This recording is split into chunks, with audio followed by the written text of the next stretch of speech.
안녕하세요. 화요일 저녁 소그룹 말씀 연구 영상입니다. 오늘은 소그룹 교재 10장의 내용을 함께 연구하도록 하겠습니다.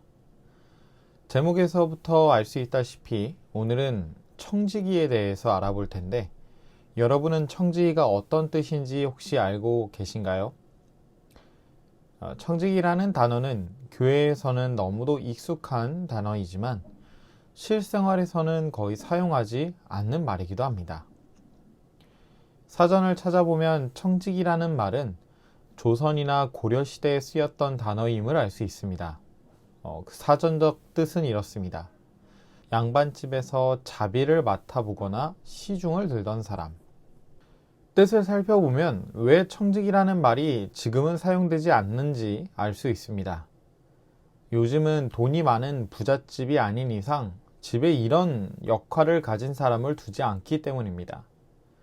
그리고 그렇다 할지라도 현재는 그 역할이 나누어져서 집의 일을 맡아 일하는 사람은 가정부, 그리고 재정이나 일을 돕는 사람은 비서라고 부르기 때문에 청지기라는 단어 자체는 잊어졌다고 봐도 될 것입니다. 그렇기 때문에 우리가 성경에서 말하는 청지기라는 개념을 올바르게 이해하기 위해선 단순히 그 사전적 정의를 찾기보다 성경이 기록된 시대의 배경, 문화를 이해할 필요가 있겠습니다. 그때의 청지기가 어떤 사람이었는지, 또 어떤 일을 했는지를 알아야 오늘 우리 소그룹 교재가 말하고자 하는 건강한 청지기가 무엇인지 좀 더 쉽게 이해할 수 있을 것입니다. 성경에 등장하는 대표적인 청지기의 예는 창세기에 등장하는 보디발의 집의 청지기였던 요셉입니다. 창세기 39장 4절로 6절 말씀입니다. 요셉이 그 주인에게 은혜를 입어 섬김에 그가 요셉으로 가정 총무를 삼고 자기 소유를 다 그 손에 위임하니, 그가 요셉에게 자기 집과 그 모든 소유물을 주관하게 한 때부터 여호와께서 요셉을 위하여 그 애굽 사람의 집에 복을 내리심으로 여호와의 복이 그 집과 밭에 있는 모든 소유에 미친지라. 주인이 그 소유를 다 요셉의 손에 위임하고 자기 식료 외에는 간섭하지 아니하였더라.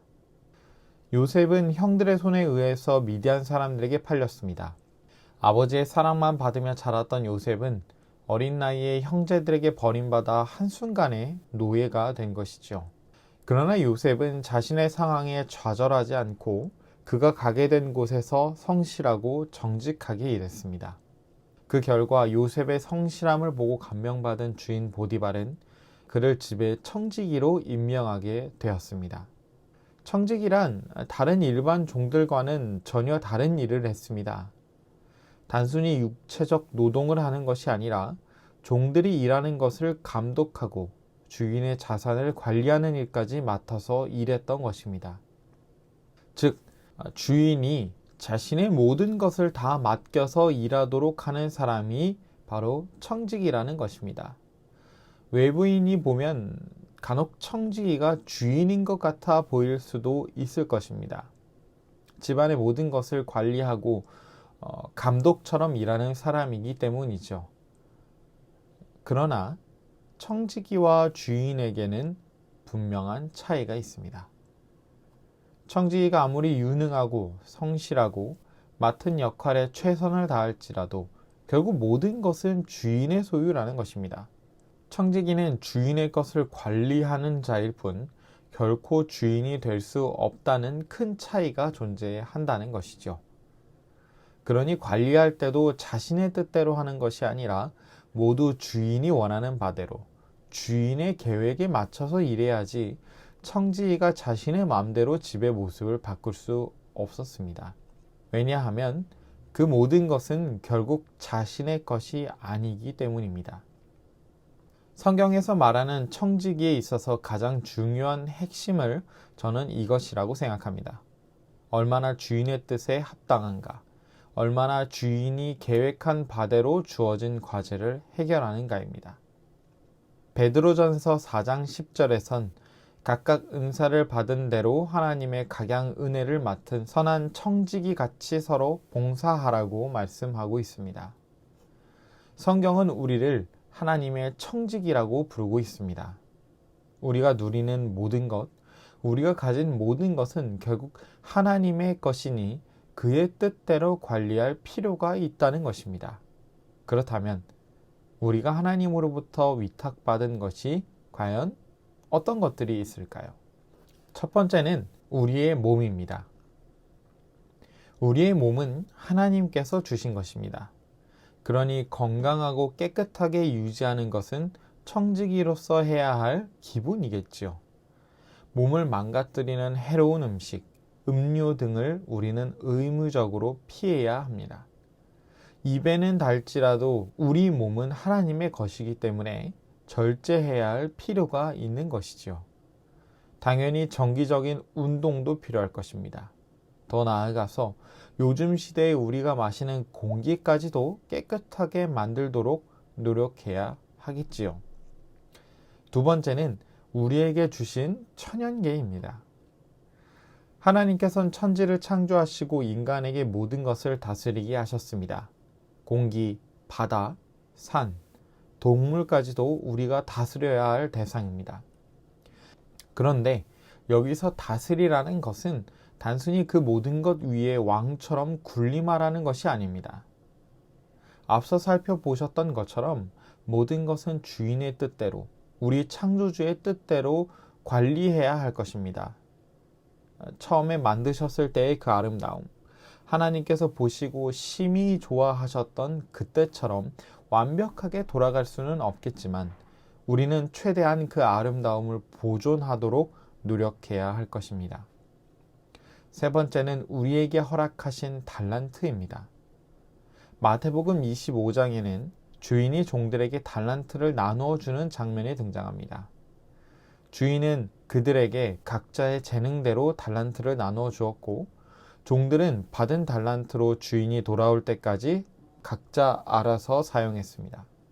5달란트를 받은 종은 10달란트를 만들었고 2달란트를 받은 종은 4달란트를 만들었습니다. 그러나 1달란트를 받은 종은 달란트를 그저 땅에 숨겨둠으로 아무 이익도 남기지 못했습니다.